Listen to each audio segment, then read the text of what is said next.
This is upsetting. Caused by a history-making storm. Patrick Ottman, CNN Havana. To find out what's going on now, CNN's Elisa Rafa standing by for us at the CNN Weather Center. Where is this hurricane headed next, very specifically? Jamaica is the next spot that we need to worry about when we're watching Beryl and where it's going. Still a strong Category 5 hurricane with 165-mile-per-hour winds, wind gusts over 200 miles per hour, still looking very healthy on satellite, with a very large, clear eye that is symmetrical, that just shows the power that it has. And it was able to rapidly intensify more than once because we have these ocean temperatures that are in the middle and upper 80s. This is more typical for late August, early September, which is why we have the first Category 5 storm ever this early. It will run into some dust and maybe even some wind shear as it heads towards Jamaica, so that should hopefully help level the intensity just a little bit. Could be still talking about a major Category 3 or 4 hurricane as it heads to Jamaica. It could bring storm surge up to 4 to 6 feet possible. Hurricane force winds, you've got warnings in effect there. Cayman Islands would be next. Then it heads towards Mexico as we go towards the end of the week. We're looking at maybe 3 to 6 inches of rain across a lot of Jamaica, maybe up to a foot in some of the highest elevations. Remember, there are mountains in a lot of these islands. And of course, we're worried about hurricane force winds in Jamaica and the Cayman Islands, but the tropical storm force winds could even scrape a lot of the Dominican Republic and Haiti, especially the south side there. So something that we'll have to watch out for. Where it goes next, we still have to watch carefully. It goes through the Caribbean Sea, but then this high pressure that's going to bring heat to the southern U.S., depending on how weak or strong it is, will determine if this thing nudges a little bit farther to the north or farther to the south. So that can mean the difference between it being impactful for Mexico or maybe southern Texas as we go through the next 7 days. Becky? Well, as you rightly point out, Jamaica bracing to feel the very worst of this. On Wednesday, the U.S. National Hurricane Center calling this potentially catastrophic. Part of the reason we're seeing this intensification of storms, according to the atmospheric center, and this is something that both you and indeed Patrick Ottman talked about in his report, is because of this warmer sea surface temperatures. What does this mean for small island nations? Means they're doomed. I mean, the warm ocean temperatures, we saw it live this week. It rapidly intensified Beryl not once, but twice. So this means that they can have these storms just rapidly intensify even faster. Some of those windward islands really only had 48 hours notice that they were going from a tropical storm to this massive Category 4 hurricane. So that means less time to prepare for them. They also are dealing with sea level rise. A lot of these homes that are on the coast, their land is shrinking because of sea level rise, and these poorer island nations just need more resources to deal with it. And, some of those results can be, very sad, Becky. It's good to have you. Thank you very much indeed. The Weather Centre at CNN, minute by minute, tracking this storm and keeping you bang up to date. Last hour, I spoke to the United Nations Climate Chief, Simon Steele, on how these storms are intensifying as a result of what is, of course, man-made climate change, and what richer nations need to do to support vulnerable countries. Mr. Steele is from Grenada, one of the island nations hit hard by this storm. His family still lives there. He told me he has not been able to contact them yet. This is how he described the devastation. The island has been devastated. So we're talking about the Windward Islands from Grenada up to St. Lucia, but the eye of Hurricane Beryl struck my particular island, which is Carriacou, which is just 20 miles north of Grenada, a 13 square mile island, population of 10,000 people. The eye, the most intense part of the hurricane, struck yesterday morning, local time. The island has been flattened. The reports that are coming out show a very, very distressing signal.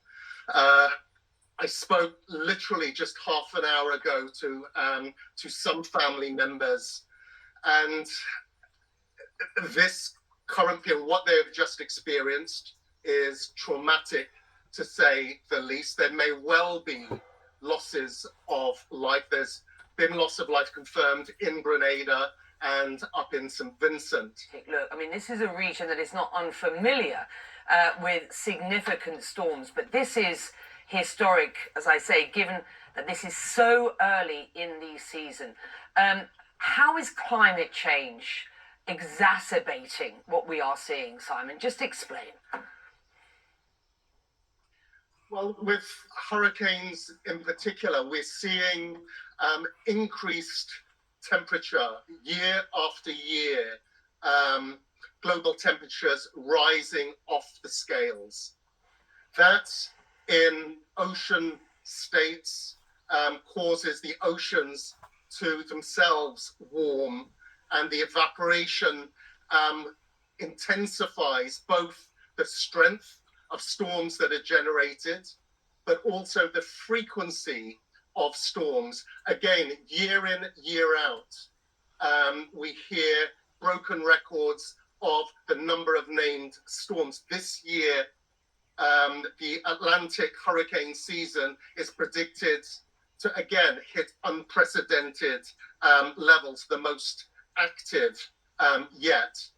But it is a direct consequence of global heating that is fueling these intense hurricanes. Do you believe that richer nations will start providing what is this much needed cash for loss and damage, for adaptation, this climate finance that you and I have been talking about now, it seems, for months and months and months? We are seeing this damage wrought in the Caribbean, and you've talked about it's not what happens today, and that's frightening enough, but it's what happens tomorrow and the day after, how people recover from this. Are we seeing enough action? You've just wrapped up the Bonn climate discussions. Are you confident that countries are on board at this point? Well, if we look at where we are, where the negotiations are, where climate action is, we are nowhere near where we need to be. Whether that's on finance, whether that is on providing the technical solutions to address the climate crisis, we're nowhere near where we need to be. So you're asking me, am I hopeful? We have a process that clearly sets out what all nations, but in particular, the richest nations, the developed nations, need to deliver on. And that concentration in terms of where action and expectation lies is within the G20. The G20 constitutes 80% of global emissions and 85% of the global GDP. So the wealth is there, but also the sources of global heating rest there. And we have a process that outlines who is responsible for what, when, and how. The challenge that we have is, and led by governments, is actually following those very clear responsibilities and prescriptions.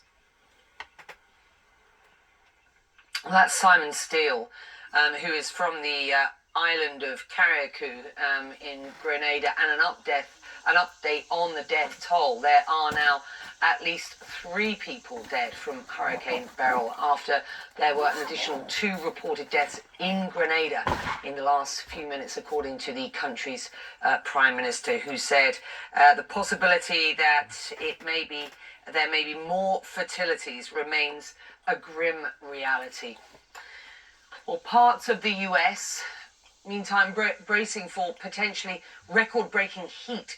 Around 60 million people are under heat alerts in the south and west this week. It could impact Independence Day celebrations on July the 4th, of course, traditionally a big day for barbecues. The National Weather Service is urging people to limit their time outside during the hottest parts of the day. Well, US President Joe Biden is due to speak next hour about what is this extreme weather, and we will bring you those details then. Of course, what he says follows his scathing response on Monday to the US Supreme Court's decision, which ruled that US presidents have immunity for official acts. He said the ruling sets a dangerous precedent and would, and I quote him here, embolden Donald Trump to do whatever he wants if he returns to the White House. President Biden quoted some of Justice Sonia Sotomayor's dissent on the court's ruling. She said, in every use of official power, the president is now a king above the law. With fear for our democracy, I dissent. End of quote. So should the American people dissent. I dissent. Joe Biden there. CNN's Arlette Saenz is at the White House. She joins us once again this hour.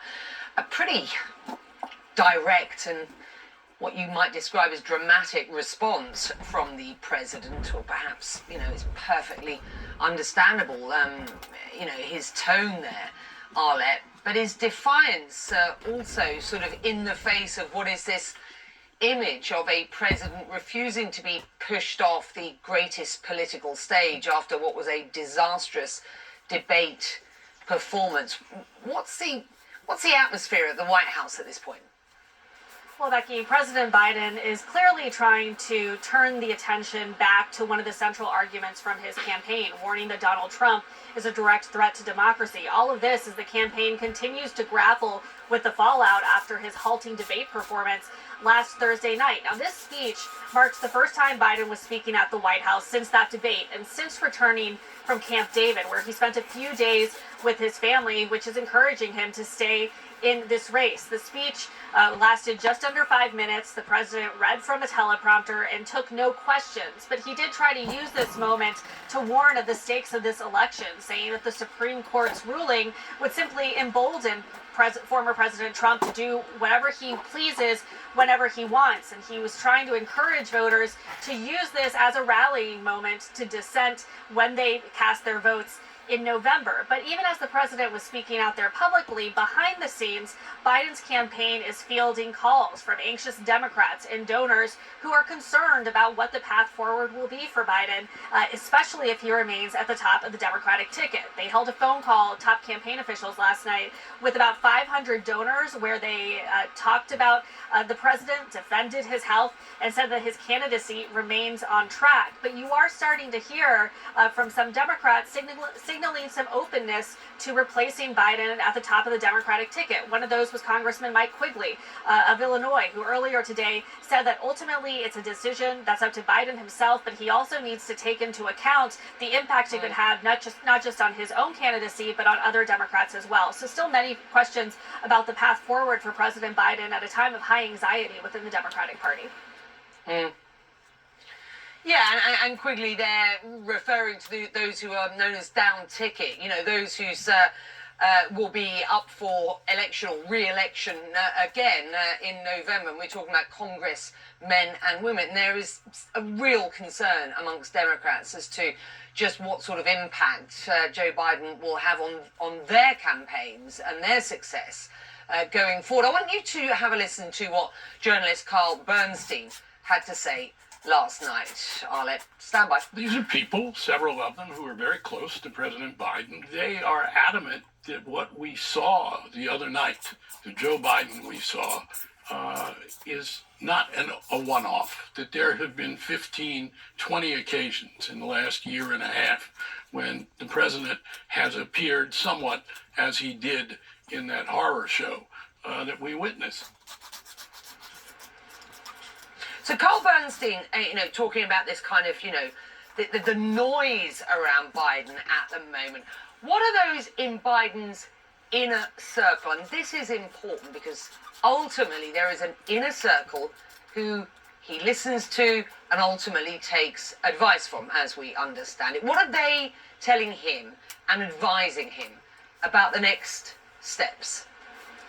Well, you're right, Becky. There is this inner circle of Biden's advisors, many who have worked with him for decades. And so far, what we have heard repeatedly from the campaign is that there are no plans for the president to step down, that he intends to debate Trump in September, that they will see this through until the November election. But as we were talking about a little while ago, a lot of people are waiting to see what the polling will show relating to Biden's reelection bid, but also what the polling shows relating to those House and Senate races where Democrats are locked in competitive contests. Now, ultimately, this decision about moving forward will be one that's up to Biden, but also his family. First Lady Jill Biden, of course, is perhaps his closest confidant, and she doesn't like to call herself an advisor, but she does counsel him. And so this will be a highly personal decision for that family as they're considering the next steps forward. And so far, they have indicated that they are encouraging him to run and they want him to see this race through November. Good to have you, Arlette. Thank you very much indeed. Arlette is at the White House in Washington, D.C., where the time is 19 minutes past 10 in the morning. Still to come, protesters and police clash again on Kenya's streets as activists there call on the president to step down. We are live in Nairobi. Up next, plus packing up and heading out again. We will have the very latest for you from Gaza, where hundreds of thousands of Palestinians are going through a routine that has become all too familiar. The Gaza deal over in the Middle East is so extremely sad, and watching so many innocent lives be affected by a maniac over there pretending to Hamas. But what's even sadder is that the brilliant people over here in America, the smart people, those that claim that they got this better edge on everybody else, pretending to at least their education skills, have let this sneak up onto not just the Americans but the rest of the world, pretending to the chaos now that is obviously unleashing itself on levels that we have not seen in the 21st century. And these events are only going to get worse as people's lives drastically become in a peril. Just like what you've seen a while ago pertaining to those that hurricane that's devastating a lot of those islands over there. Whenever something like that occurs, it changes the whole dynamics of living immediately, just like if there was a earthquake or a volcano or an eruption of a volcano or something on that magnitude. The planet Earth, the dynamics of the planet Earth has went through a altering change since COVID has come into existence, and because of it, it has put countries in despair that before COVID was actually doing halfway pretty good. They was moving forward. They was becoming advanced technology. They was having running water and telephones, and they had laws and courts and etc. Since COVID, it has changed the dynamics of everything across the board. In some of your more sustainable countries, such as America, you don't see the effects not quite as drastic as you do in some of the other smaller countries, but the effects is still there. The consequences are still there, just like the guy talked about pertaining to the climate warming up. Whenever I myself had to basically come out into the eyes of the general public without any type of certification or any type of group that was supporting me, it was probably one of the most riskiest things that any individual could ever have done, regardless whether they be in America or they be anywhere else, because I knew that I was going to be beat up on, abused, violated, demonized, and dehumanized. I just didn't realize the extent of it until I moved back to Northwest Tennessee in 2014. That 3 years prior to that, because of the aggravations that was going on in our lives towards being tormented, actually costed me the cost of my only remaining living sibling. I understand that people, by and large, don't like to change. Their concept in America, I can't vouch for all over the world, has basically been, if it's not broke, don't fix it. That if you can get the milk free, why buy the cow? That has been the concept ever since that I have been growing up here. And I don't know if it's been the concept up north, but I'm pretty sure it is. Towards people basically wanting to cheat or steal or get by on other people's sweat, blood, and tears. It's come a time to where the cheaters, the bullies, they're going to be discovered in what that they have done here.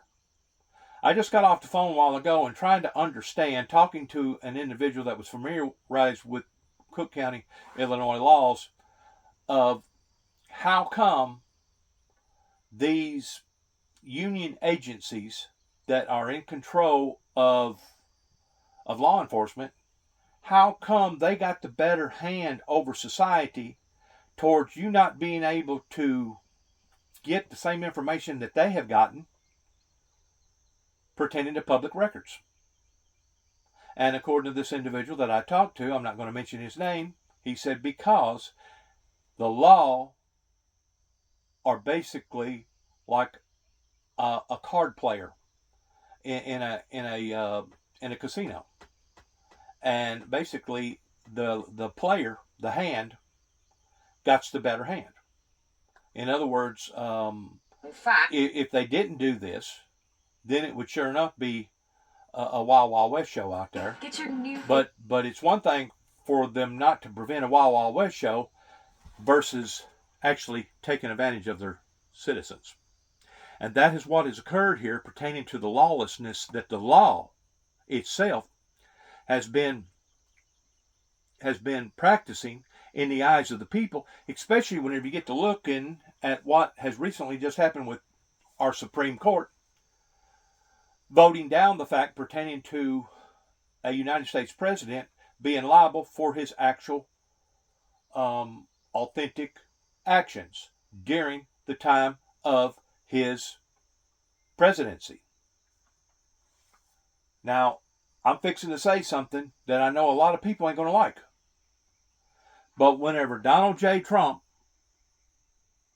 was voted out of that position on that day when they made the decision that the Democrat Party had won, at that point in time, everything that Donald J. Trump done and did not do was about halfway in the league of him being a regular citizen. On the day of January 6th, the day that they were supposed to certify the presidential election, in making it certified, duly certified, on that day was the day that Donald J. Trump was no longer a president, but he was a civilian. He was just like any and everybody else. So the things that Donald J. Trump done in preventing the certification was not based around him being the president, but based around him being a civilian.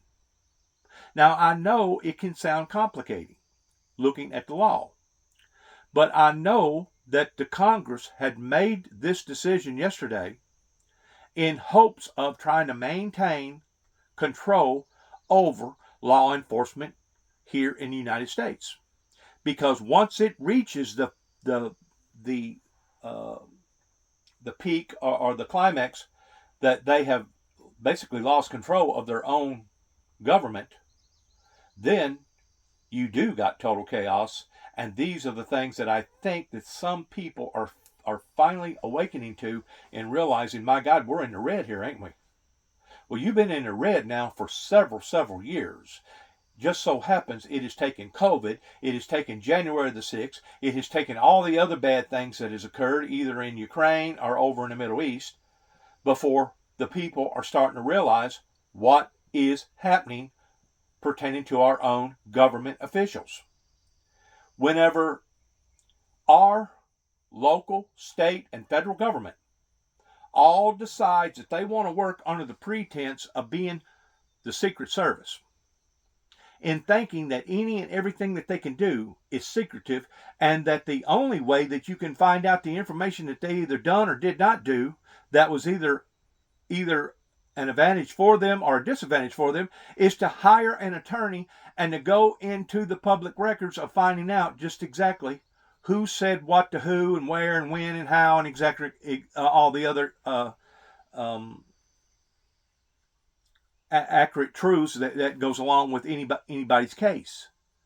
To this very day, the weekly county judicial justice system has yet to open up to the public of explaining to them how come they allowed for the chaos of going on as long as it went on here at either 430 Beach Grove Road or 291 Thompson Road, Sharon, Tennessee, zip code 38255.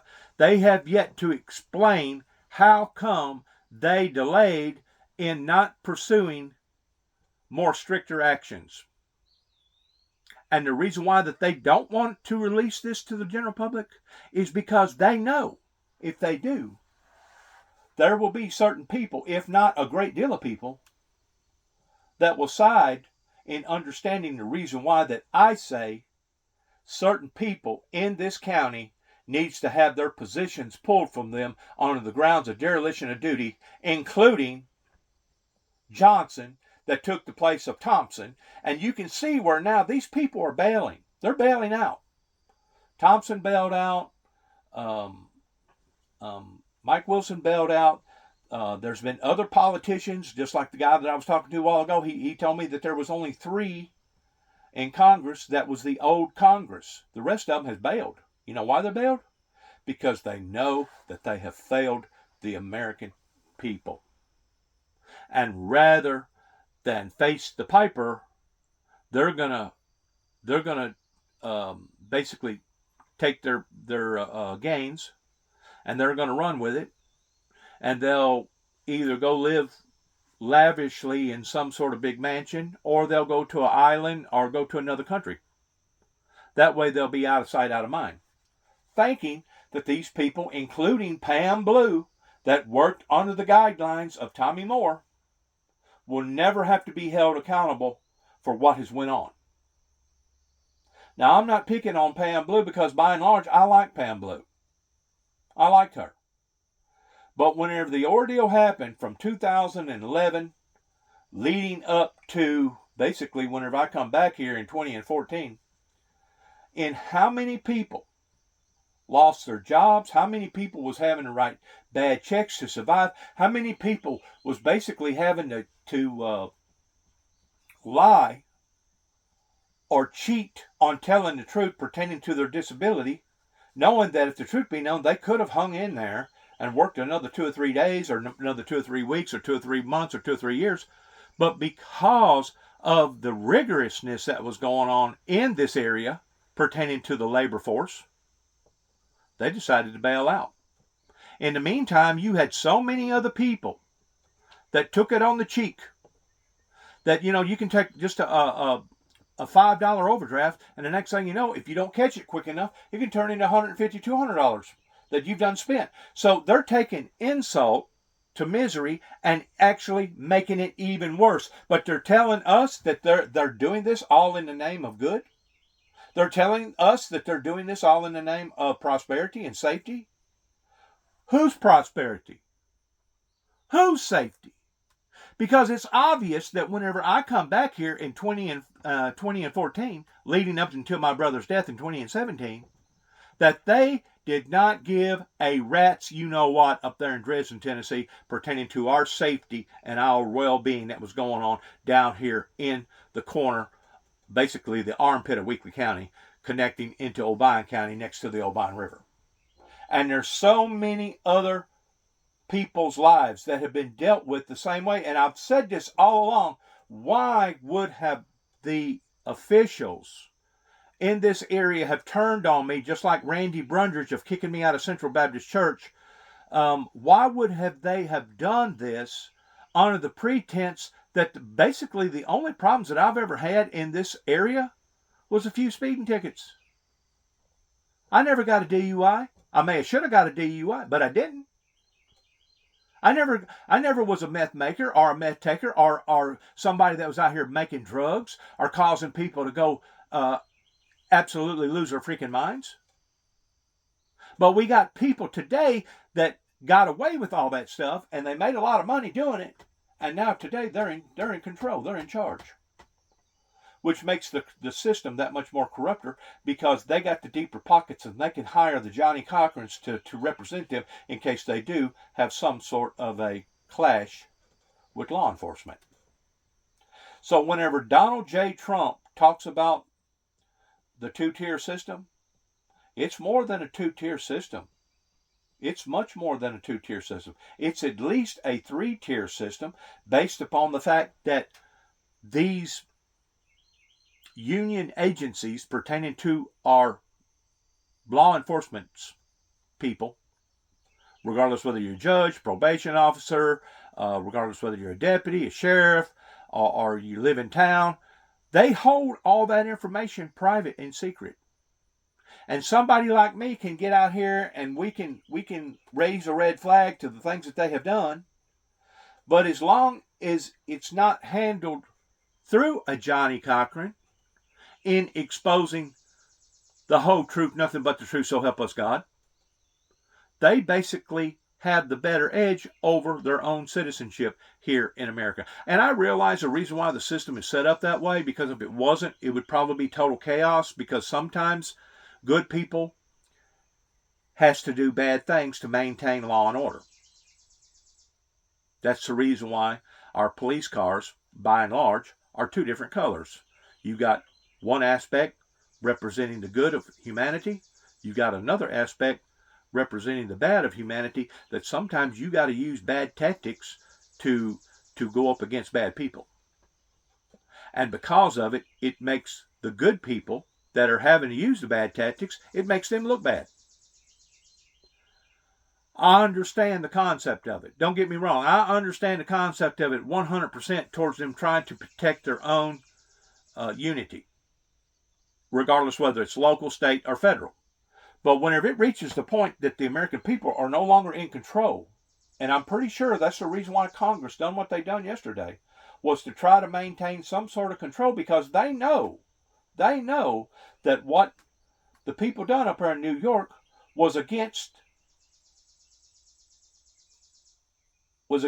law enforcement ethics, especially whenever those ethics was put in place pertaining to a certain time frame, that if you did not capture or catch that person within that time frame, then basically that person got away with that. Statute of limitations. There's only one that I know of, unless it be terrorism based around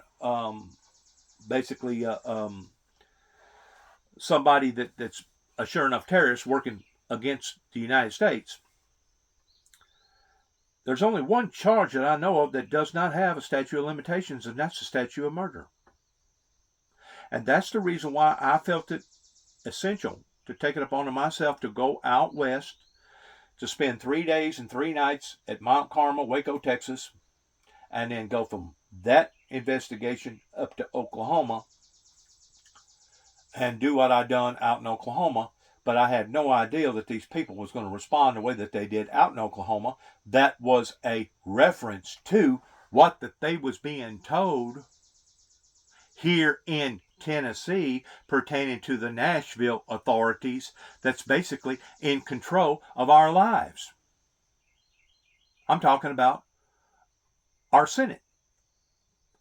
Even less than 10 miles away from here, there was an individual that worked as a representative for the state of Tennessee by the name of Billy Sanderson. And you're more than welcome to look it up, because this is all public file. Put out a statement after that he realized that I had come back here about how aggressive that Dennis Jackson was, and that he needed to be watched, and that he was on some sort of a spook list coming from the United States government based upon the false information that was given to them by Homeland Security Secret Service. Once more, crap rose downhill and not uphill.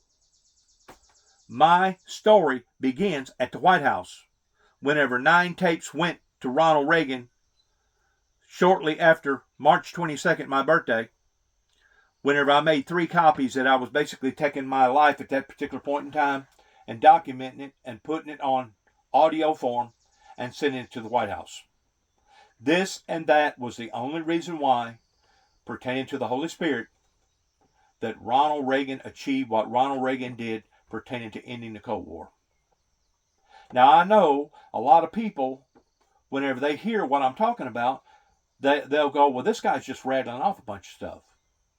No, I'm not rattling off a bunch of stuff. I promise you, the stuff that I talk about, I can prove, or it can be proven. Now, it's going to make it more difficult to prove pertaining to how many times law enforcement was called, either at 430 Beach Grove Road or 291 Thompson Road. It's going to be more difficult to prove that whenever your law enforcement refuses to give those records over to the general public. In other words, the only people that's actually going to have access to those records are the people that's authorized to have access to those records, or the people that puts in a request under the Freedom of Information Act of knowing the truth about those records. And if they do this to me, how many more other thousands, if not hundreds of thousands of people that has brushed up against the law illegitimately, because maybe they was being framed, or maybe it was just a bunch of people that was biased against them, that basically have run into the same type of horrors that my brother and I run into, until basically they drove him off into an early death. And whenever I say they, I'm not just necessarily pointing my finger at the trigger people in this particular area that played a big part in that, but I'm talking to the people that are smart.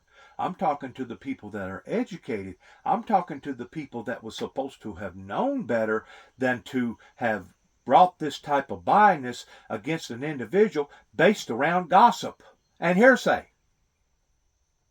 Come to find out, there was a government cover-up that began with the ATF that led into the FBI pertaining to the 51-day standoff that occurred down in Mount Carmel, Waco, Texas. And come to find out that there was an actual cover-up pertaining to the authorities not telling the whole truth to their citizens pertaining to the Oklahoma bombing. Especially whenever it was documented during the process of the recovery of finding all kinds of detonators down in the basement.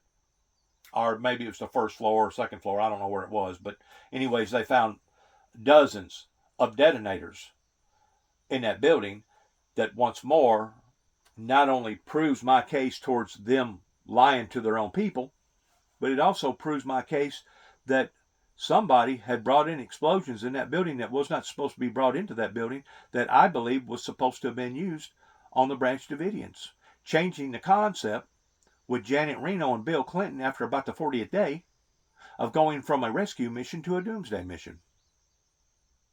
Because it was making the American government and the law enforcement agencies look bad.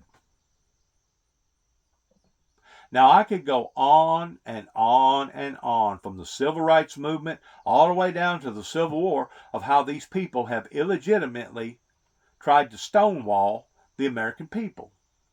Well, the American people are waking up to this, and Congress knows this. Our Congress knows this, and so does the Supreme Court. And that's the reason why that they are crawfishing the best way that they know to crawfish, which is basically standing with Donald Trump by saying, you know what? A president of the United States has immunity in the process of his official affairs. And by law, they're absolutely 100% correct. Because if he didn't,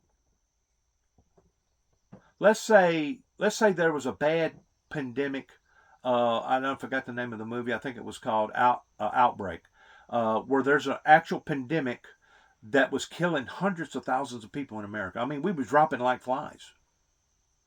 And the only way to have diverted around this or to try to change this under the pretense of survival would have been if they use draconian tactics in basically isolating the situation. And let's say the President of the United States actually had to make a decision towards bombing a whole community, desecrating a whole city, where the pandemic was the worst of the worst during his official affairs. Does that mean the President of the United States is going to stand guilty because he just got through killing thousands of people and trying to save hundreds of millions of people?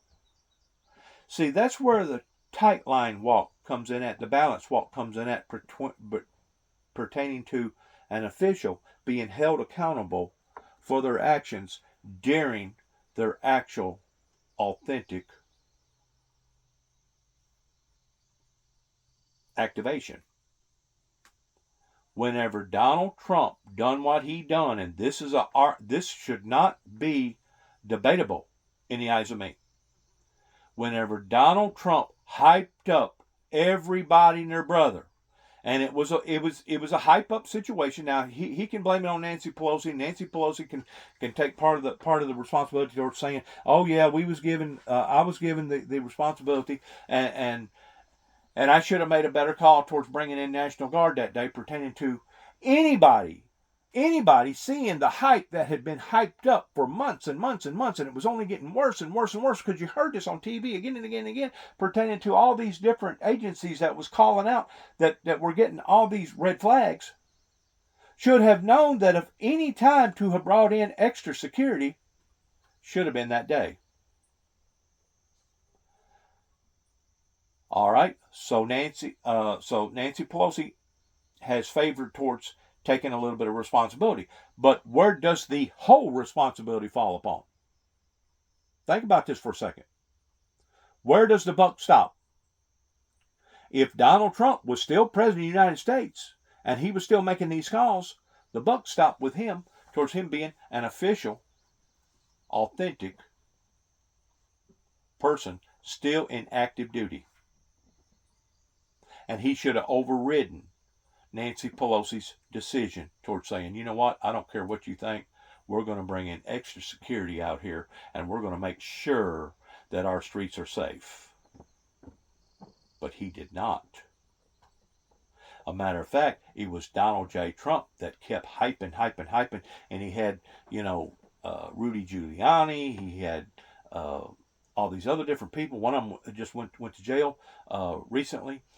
He had all these other people that were supporting him and backing him because these people had been fed this lie that the election had been stolen, even though they know that the election had not been stolen.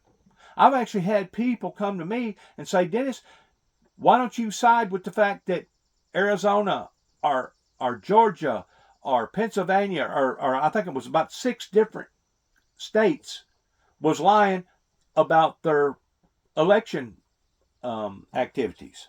I'm not going to go up against a state that I know is smart enough to know not to lie about the end results, especially after the state of Florida went through what they went through pertaining to the hanging chads with Al Gore. People will be scrutinized, and they'll be scrutinized by the right people, and they will be held accountable if they purposely lie. If they purposely lie to the American people. This is my point. Donald Trump failed the American people in not overriding Nancy Pelosi's decision in bringing in extra forces. Donald Trump was one of the main perpetrators that was revving everybody up pertaining to the election being stolen. That's what he wanted to keep feeding everybody.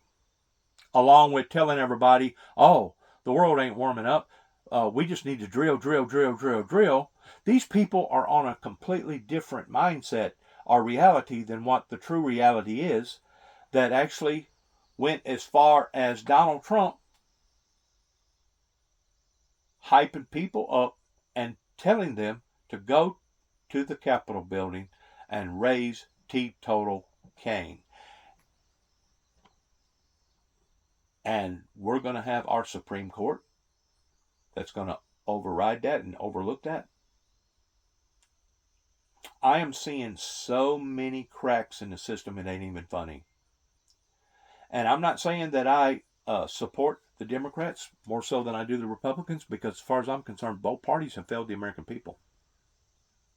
They have failed the American people, and whenever you have state illegitimacies going on, it just adds to the concept pertaining to what New York done up there. And you know as well as I do, there's statute of limitations, and the reason why it's statute of limitations, if it was not statute of limitations, it would be total chaos pertaining to our courts.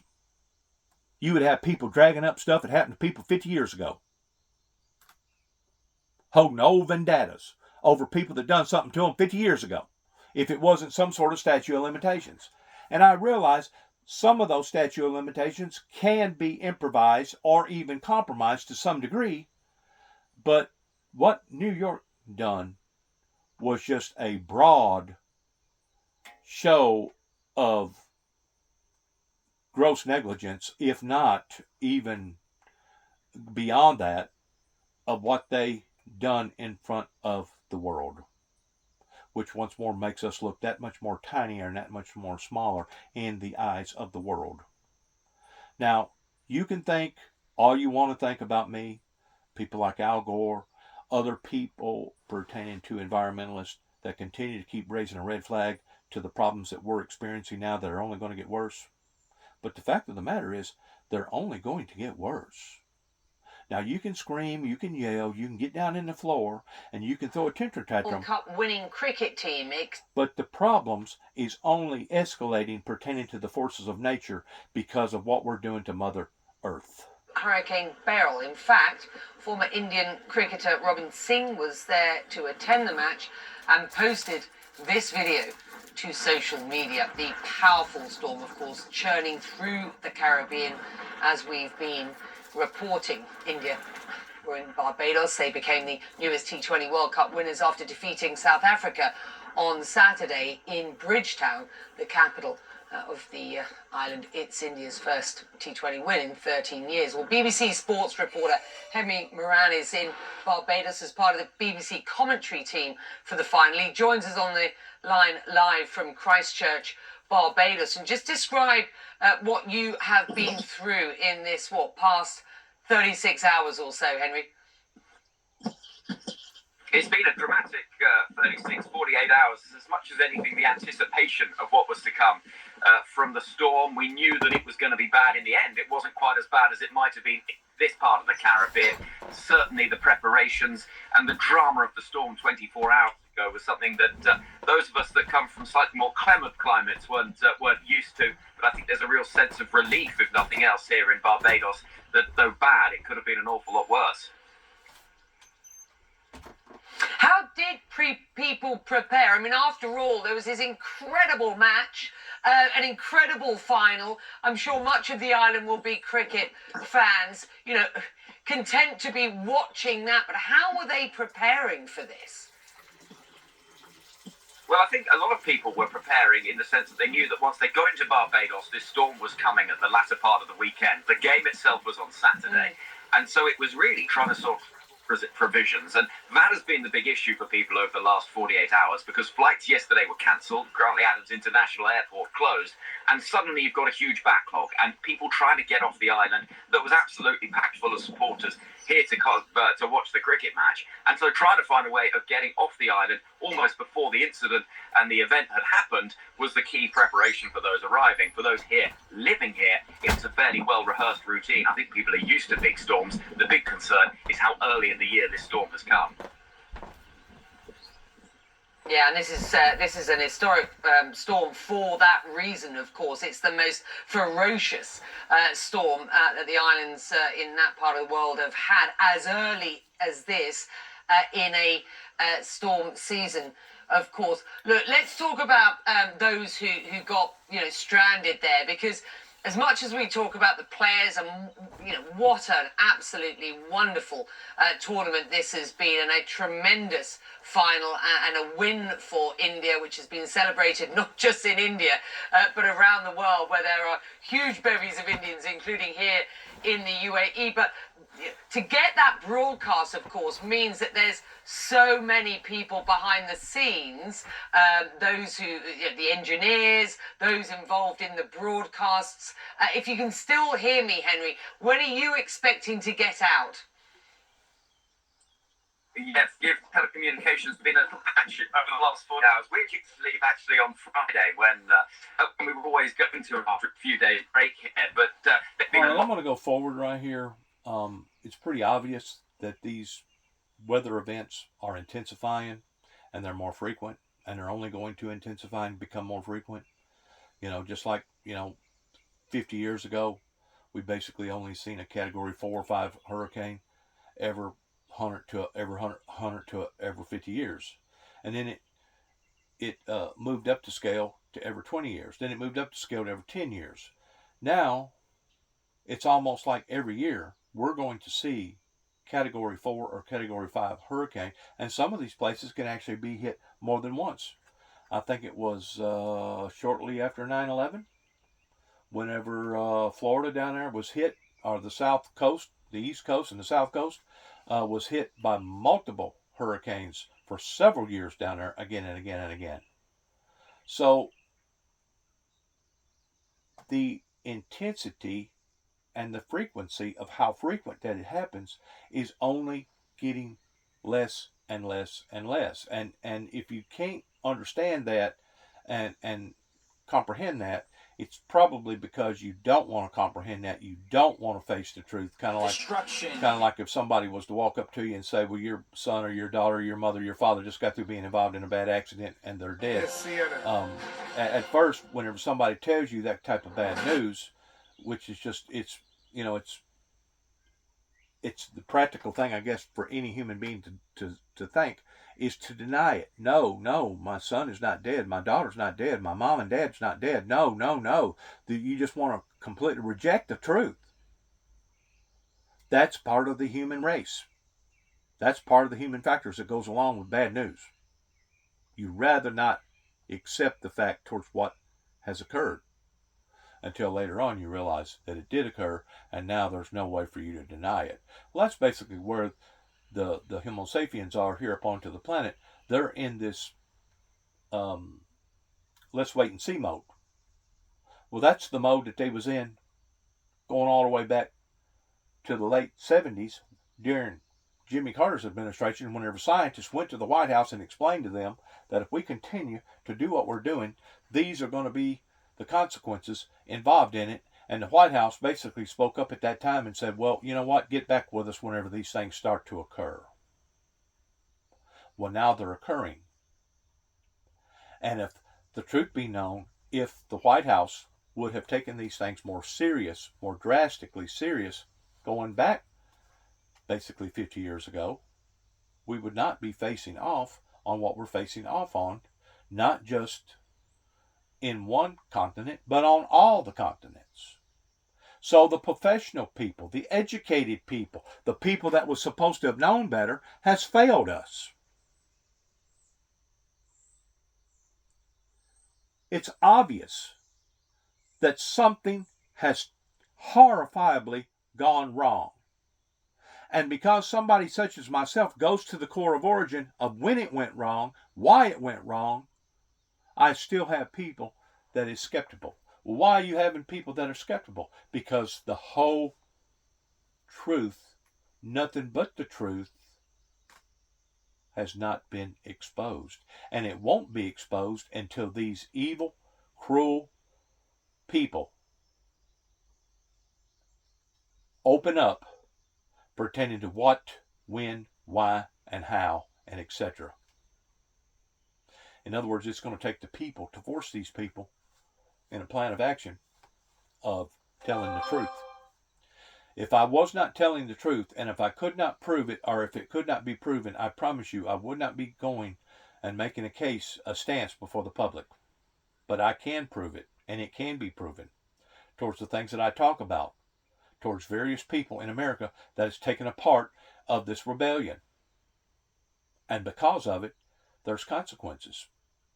And I could go down a list pertaining to the consequences of the things that we're either going through or the things that we're going to have to go through on account of this rebellion.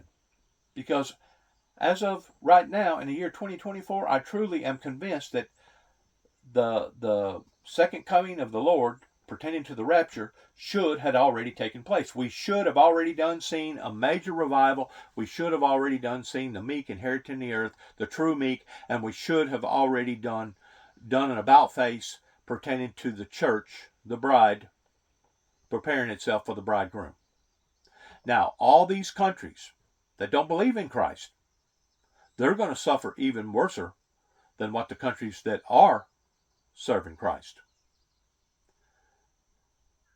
That's where you put all the dots together. You just don't put the facts of the dots together. You just don't put the science of the dots together. You put all the dots together, including the dots of the prophecy that Christ said to flee into the mountains, and that as you shall see the days approaching, that no flesh shall be saved.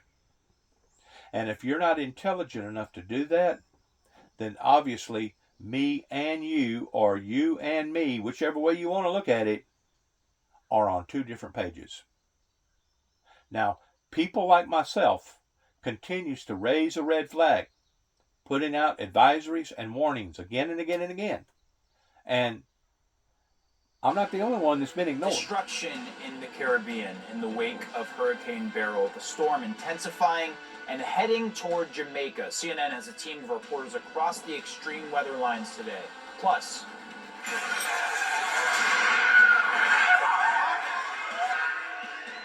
fresh protests have led to new clashes in Kenya's capital. We're live in Nairobi with the latest.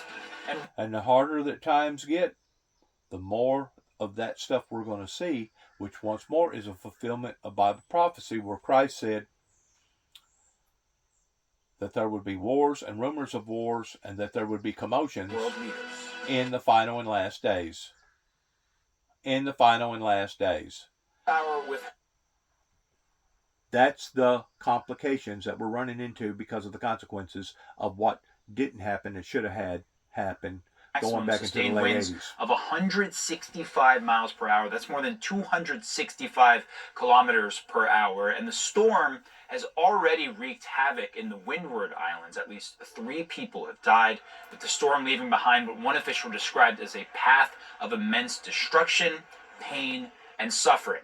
Haiti and the Dominican Republic are likely to see heavy rainfall, storm surge, and dangerously high winds today, and Beryl is expected to hit Jamaica on Wednesday. Now, in the U.S., President Joe Biden will be briefed by federal officials today on the extreme weather forecast and the severe impacts of climate change overall. The president is also expected to propose new standards designed to protect U.S. workers from the dangerous heat. More than 60 million people are under heat alerts across parts of the south-central U.S. and the West. Extreme heat is expected from the Florida Panhandle to Texas and even north to Kansas. So, CNN has a team of reporters across all the latest weather and climate developments today. But first, I want to go to Patrick Ottman, as you can see on the map, who is tracking the storm down in Havana for us. So tell us about the damage that we've already seen from Hurricane Beryl. You know, it's the first time we've seen a Category 5 hurricane develop this early. First time in recorded history since people have been keeping track of hurricanes this early in the season. And, you know, for the people in the Windward Islands who on Saturday were looking at a tropical storm, and then on Sunday we're looking at a major hurricane, a Category 4 hurricane that then developed into Category 5 hurricane, there simply wasn't enough time to prepare.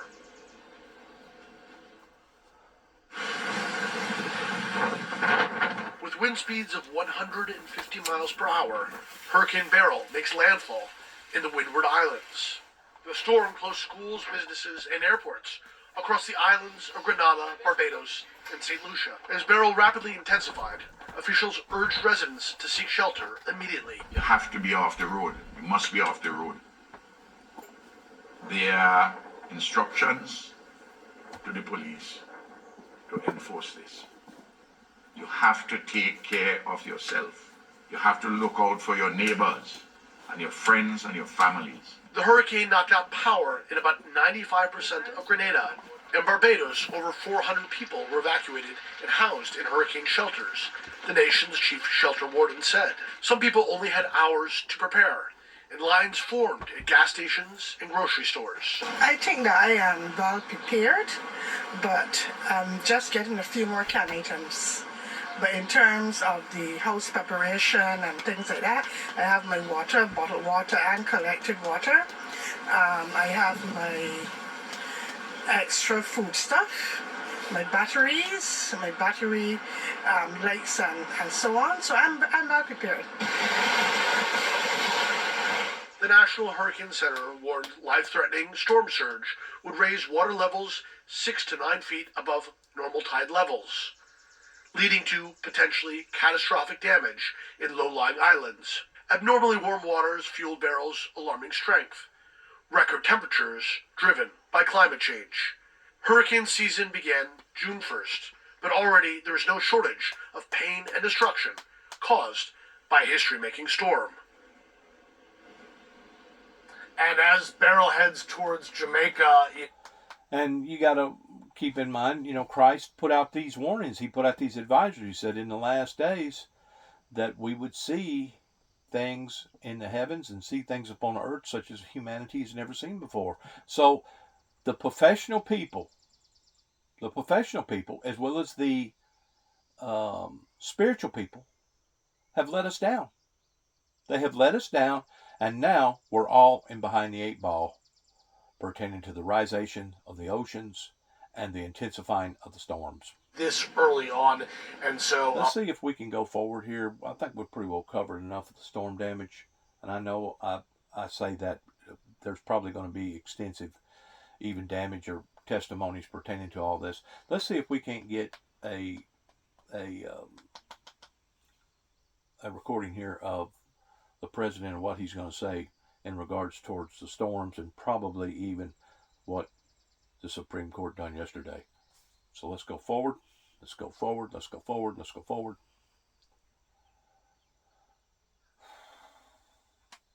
Let's kick it in high gear. Let's go to number 4. Political analyst Ron. Wait a second. Did he just speak? If he did, he only spoke momentarily, just for a second or two. What's he saying right here? Stop. It is one bright spot that the Biden campaign is trying to point to as they continue to grapple. Or is this an old recording? Hang on. Stop. Around the debate, the 4 days after the debate, the campaign says they brought in $38 million and are ending the month with $240 million cash on hand. That cash on hand is important because it gives the campaign more money to buy advertisements, hire organizers, and open offices. But it does come at a time when there are questions about not just what President Biden's re-election bid will look like in the coming weeks, but also what that fundraising might look like. The Biden campaign over the past few days has been working the phones with anxious donors, trying to ease some of their concerns. Last night, looks like it's just going to be just some sort of a back thing on TV here. And strategy. All right, we're going to go forward. A back view, a camera back view, pretending to them showing Biden talking on the cameras probably a day or two ago, maybe even longer, I don't know. Let's go, let's go, let's go, let's go.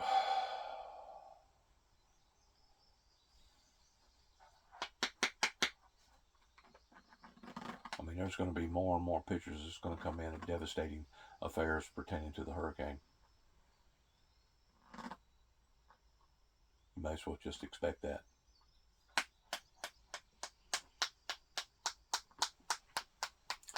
Well, they said Biden was going to speak. I don't see him speaking. They said that about an hour ago. I've already done rolled this up now.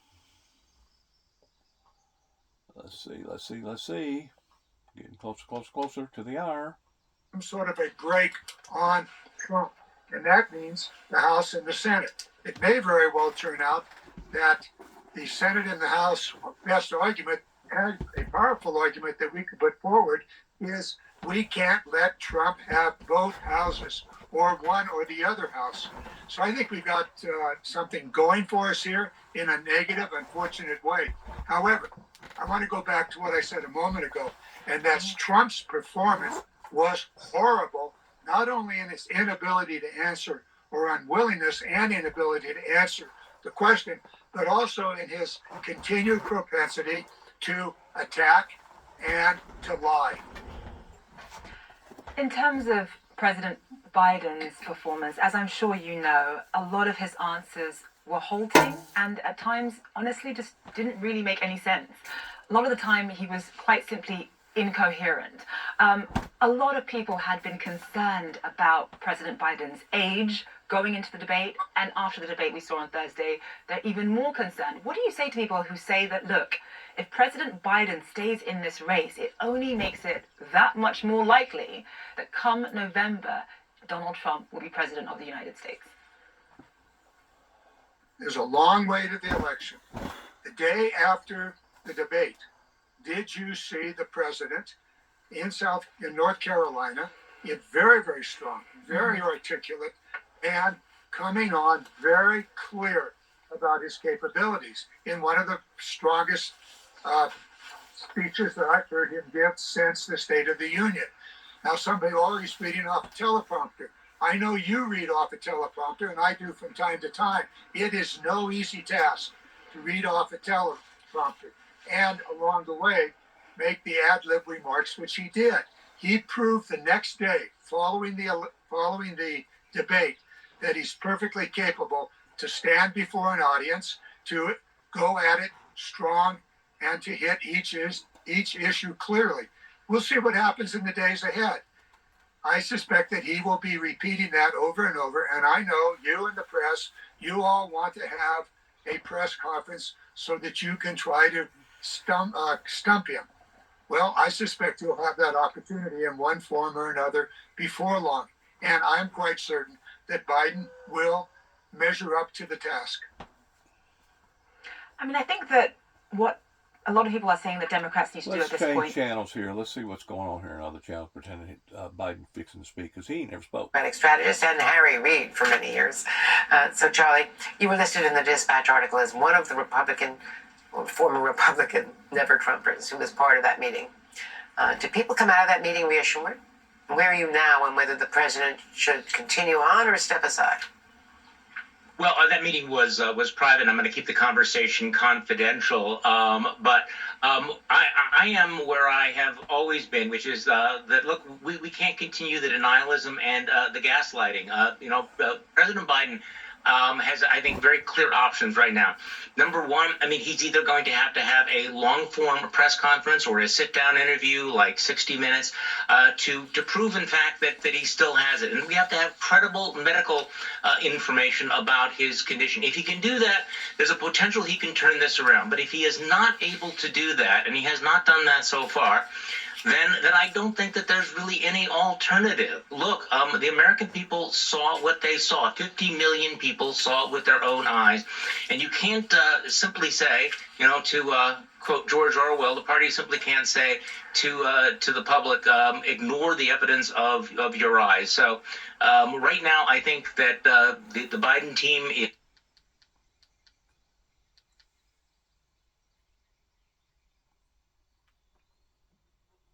Quote, Harris's allies and aides believe that the vice president has strengthened her profile in recent months. So, who's going to pay for your next car repair?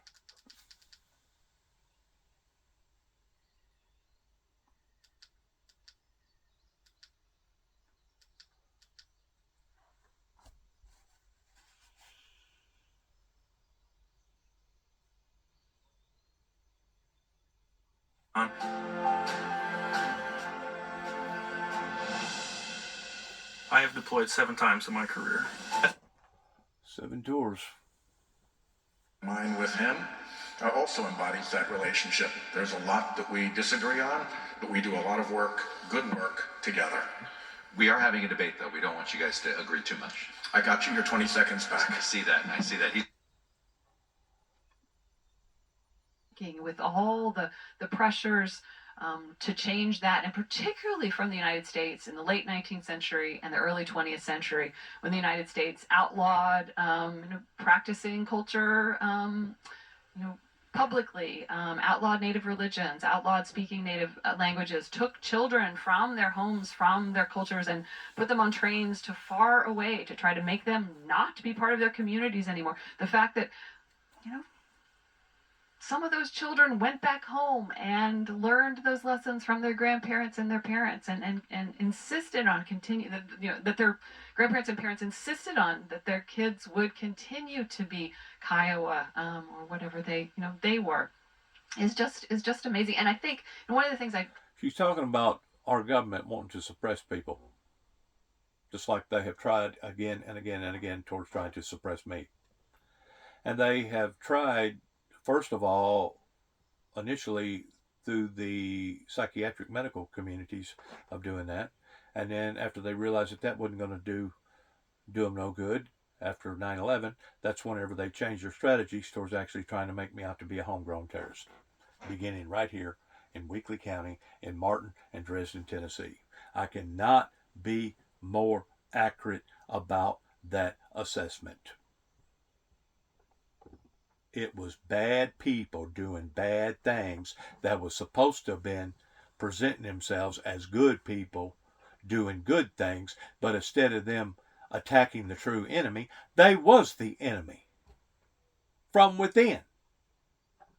From within.